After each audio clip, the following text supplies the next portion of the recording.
J'ai reçu la lettre au mois d'avril. C'était un mois d'avril, je me souviens. C'est un matin, une belle lettre, vous voyez, de monsieur le maire, enfin mignonne comme tout. Je l'ouvre, donc mon cher ami, j'ai dit tiens, c'est quelqu'un qui veut me féliciter du travail fait sur la commune.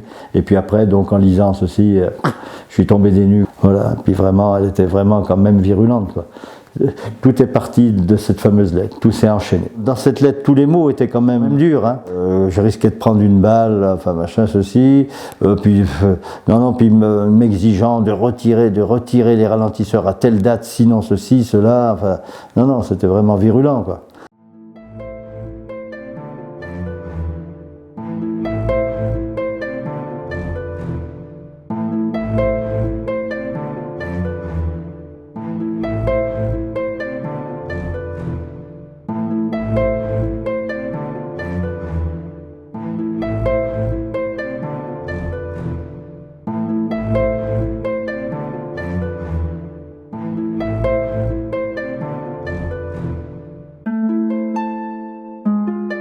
Vous voyez, il y a encore des séquelles, malheureusement, 4-5 ans plus tard. Vous voyez, il y a encore des restes de peinture qui ne sont pas partis. Vous voyez, mais il y en avait partout. Hein. Tous les ralentisseurs étaient maculés de peinture. Hein. Vous voyez, la route en a encore taché. Et je vous parle, ça va faire 5 ans maintenant. En installant 3 dodanes dans sa commune en 2017, Philippe Château, maire de Barberier dans l'Allier, ne se doutait pas que son quotidien les virait au cauchemar. Tous les panneaux, les poteaux écrasés, coupés, disparus. Non. Ça a été dur à gérer. Et puis alors ça a commencé comme ça. Les panneaux, il n'y en avait plus. Après, un autre coup, il y avait 40 cm de paille là, dans toute la rue. Un autre coup, il y a eu des kilos et des kilos de peinture. On a eu des dépôts de meubles, de dépotoirs, quoi, de déchets, quoi, et tout. Et, enfin bon, ça n'a pas arrêté.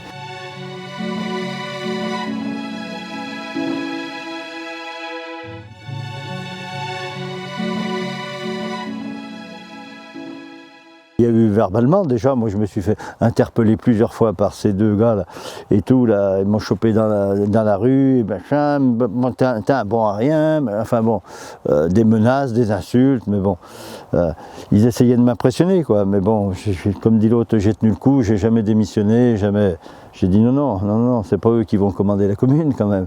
On avait peur de tout, quoi, qu'ils s'en prennent ou aux chiens ou casser la voiture dans la cour, on savait pas quoi. Et les dégradations ne se sont pas arrêtées là. Le domicile du maire a lui aussi été visé à plusieurs reprises, alors que lui et sa famille se trouvaient à l'intérieur. C'est ici qu'un matin je me réveille et puis j'ai trouvé derrière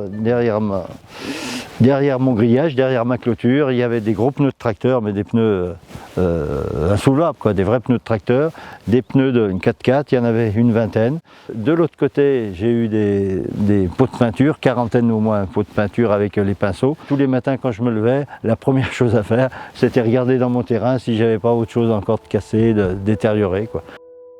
Face au danger représenté par la situation, l'homme de 67 ans a fait le choix de s'équiper de caméras de surveillance afin de dissuader ses agresseurs. J'avais la peur donc qu'on m'empoisonne mes chiens, voilà, parce qu'il y a tellement de gens méchants maintenant. C'est moi qui avais tort pour eux. Voilà. Loin d'être un cas isolé, la mésaventure de Philippe Château interpelle sur les conditions d'exercice des maires dans la ruralité. Depuis plusieurs années, des scènes d'agression se répètent un peu partout en France. Une montée en tension, dont Saint-Brévin est devenu l'exemple phare, en mars 2023. Une façade de maison brûlée et 2 voitures totalement calcinées. Voilà l'incendie criminel dont a été victime le maire de la commune de Saint-Brévin le 22 mars dernier.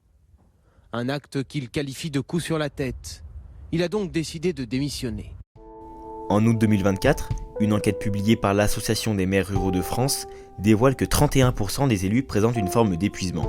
Parmi eux, 1200 seraient même à 2 pas du burn-out, des chiffres inquiétants à l'heure où les contraintes et les charges pèsent de plus en plus sur les maires ruraux. Didier Demazière est sociologue et chercheur au CNRS. Pendant plusieurs mois, il a rencontré les maires français, échangeant avec eux sur leurs conditions de travail. Le mandat de maire est très exigeant. Il est très exigeant à la fois en termes de temps à consacrer à l'exercice du mandat.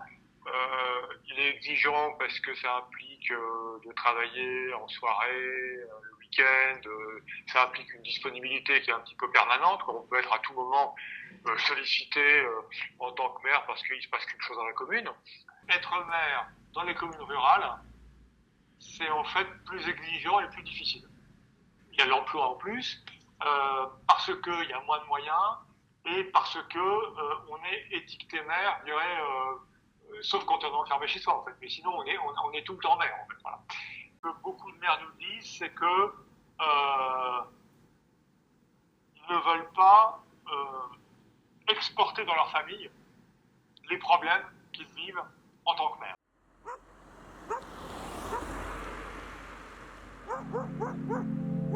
Les difficultés des maires ruraux, François Talot les connaît bien. À la tête de la commune d'Estailles depuis 2020, il a connu un premier mandat mouvementé au sein d'un conseil parfois hostile.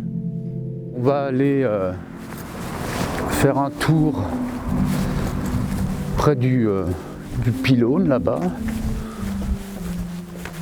pour prendre un peu de hauteur. C'est une commune tout à fait dans l'extrême ruralité de nos provinces de France. Donc pas de commerce, pas d'école, pas de terrain de foot, pas de bistrot. Il reste une bergerie, mais qui ferme à la fin du mois.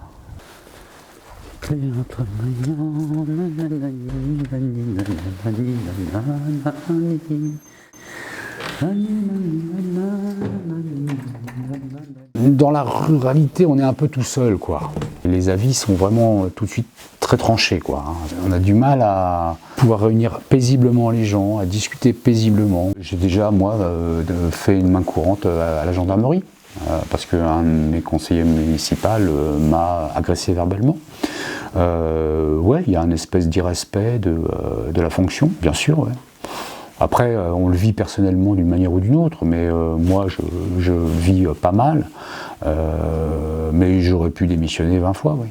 Bien sûr, oui. La gestion d'une mairie rurale de 60 habitants, c'est qu'en fait, vous êtes tout de suite en frontal. Et les choses se règlent en vis-à-vis. Ça se règle dans le bureau, ou dans la rue, ou à la fontaine. Puis c'est vrai qu'on est emmerdé, en permanence.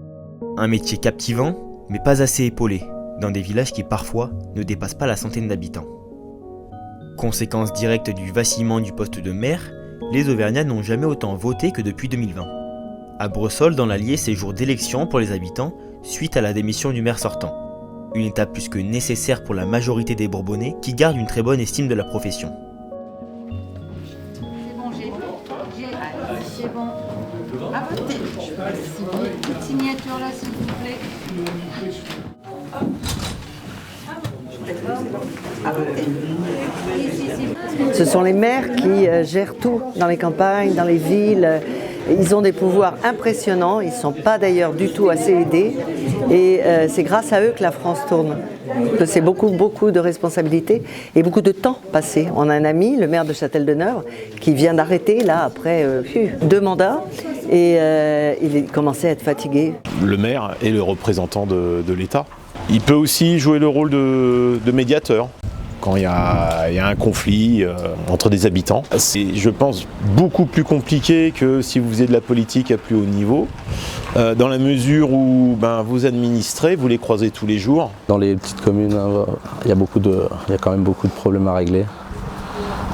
Et c'est quand même un boulot assez prenant. Donc je peux comprendre aussi la surcharge mentale et psychologique. S'il n'y a pas de maire, il n'y a pas de décision, il n'y a pas de projet dans la commune. Voilà, tout simplement. Donc la commune n'avance pas. Mais alors, si l'opinion générale soutient les maires des communes rurales, pourquoi ce malaise persiste-t-il ? Pour Jean-Louis Perrichon, représentant de l'association des maires ruraux de l'Allier, la fonction a tout de même perdu en respect auprès de la population. Il y a eu effectivement au cours de cette mandature beaucoup plus de démissions qu'il n'y en a eu par le passé. C'est assez impressionnant, je crois qu'on doit en être à 15% ou quelque chose comme ça. La fonction est de plus en plus compliquée à exercer.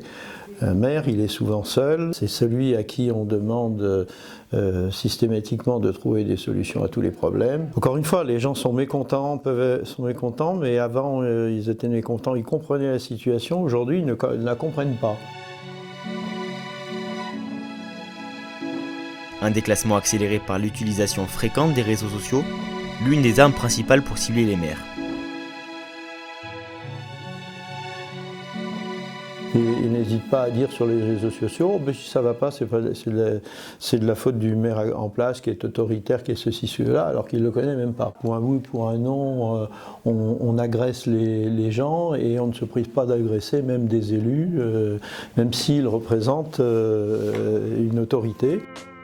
Également maire de Montaigu-le-Blain, Jean-Louis Perrichon déplore un manque d'accompagnement des maires, notamment au niveau financier. Un déficit qui pèse sur le moral des petites communes rurales. Les communes n'ont plus leur financement. Quand vous avez des habitants qui vous disent encore « je paye suffisamment d'impôts comme ça, donc j'ai droit à ceci et cela », ben non, c'est pas vrai, ils ne payent plus d'impôts à la commune, donc c'est dramatique. On est tributaire des dotations qui viennent de l'État, ces dotations se sont restreintes, donc la commune n'a plus les moyens.